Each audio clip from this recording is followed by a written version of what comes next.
25টা সাংগঠনিক জেলার জেলা সভাপতির নাম প্রকাশ গেরুয়া শিবিরের। বঙ্গ বিজেপির মোট 43টি সাংগঠনিক জেলা, তার মধ্যে প্রথম পর্বে মোট 25টি জেলা সভাপতির নাম ঘোষণা করা হলো। এই 25 জনের মধ্যে 17 জন নতুন মুখ বলে জানা যাচ্ছে। বিজেপি সূত্রে খবর, জেলা সভাপতির পদ থেকে বাদ পড়েছেন 4 জন বিধায়কও। বছর ঘুরলেই 26-এ বিধানসভা নির্বাচন, আর তার আগে দলের ভিত পোক্ত করতে এই জেলা সভাপতি বদল। নতুন নেতাদের উপর আস্থা রাখছে গেরুয়া শিবির। একাধিক জেলায় সভাপতি বদল হলেও কলকাতা উত্তর ও দক্ষিণে সভাপতি বদলের পথে হাঁটেনি বিজেপি।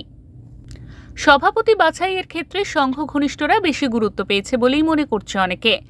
দক্ষিণবঙ্গে বারাসাত, বসিরহাট, আরামবাগ, হাওড়া, জঙ্গিপুর, হুগলিতে সভাপতি বদল করা হয়েছে। কলকাতা উত্তর, শহরতলি, পুরুলিয়াতেও এবার নতুন নাম।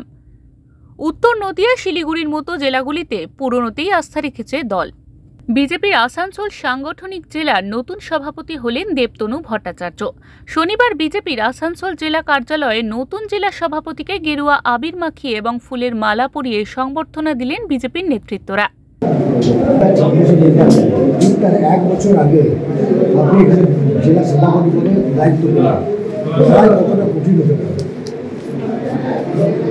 দেখুন, লড়াই সবসময়তেই কঠিন। তার কারণ হচ্ছে যারা সরকারে রয়েছে, কিন্তু সরকার চালাচ্ছে, বিশেষ করে সরকার চালানোটা যাদের উদ্দেশ্য নয়, যাদের উদ্দেশ্য পশ্চিমবঙ্গের যারা সাধারণ মানুষ, জনগণ, তাদেরকে শোষণ করে নিজেদের পেট ভরা, এটাই যাদের উদ্দেশ্য।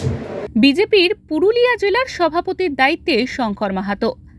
জেলার ঐতিহ্য ছৌ মুখোশ এবং পলাশ ফুলের মালা পরিয়ে বিজেপির নবনির্বাচিত সভাপতি শঙ্কর মাহাতোকে সংবর্ধনা জানান দলের নেতাকর্মীরা। 2026 বিধানসভা ভোটের পূর্বে আপনার এই দায়িত্ব, এই বুথ সভাপতি থেকে জেলা সভাপতি, কি বলবেন? বলার কিছু নেই। আমার প্রথম প্রায়োরিটি থাকবে দলকে পুরুলিয়া জেলায় শক্তিশালী করা, সংগঠনকে মজবুত করা এবং 2026 নির্বাচনে পুরুলিয়া সাংগঠনিক জেলা যে 7টা বিধানসভা সিট, সেই 7টা বিধানসভা সিট বিপুল ভোটে জয়লাভ করা।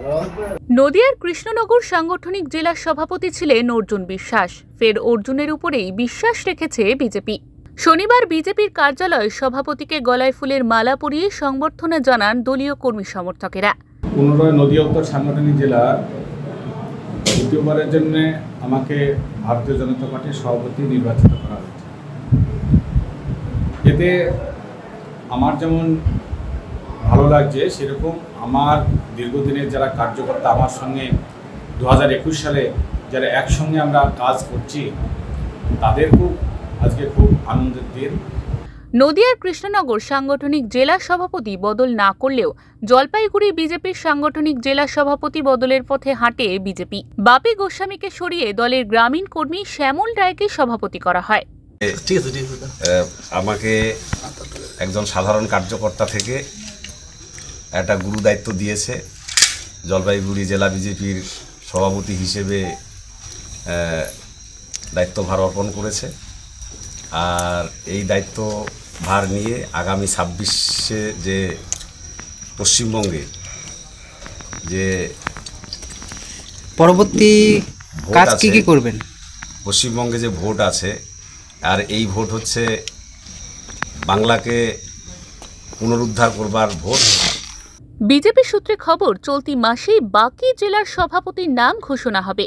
জেলা সভাপতির নাম ঘোষণা হতেই নতুন রাজ্য সভাপতির নাম নিয়ে তৈরি হয়েছে জল্পনা। ব্যুরো রিপোর্ট, ওঙ্কার বাংলা।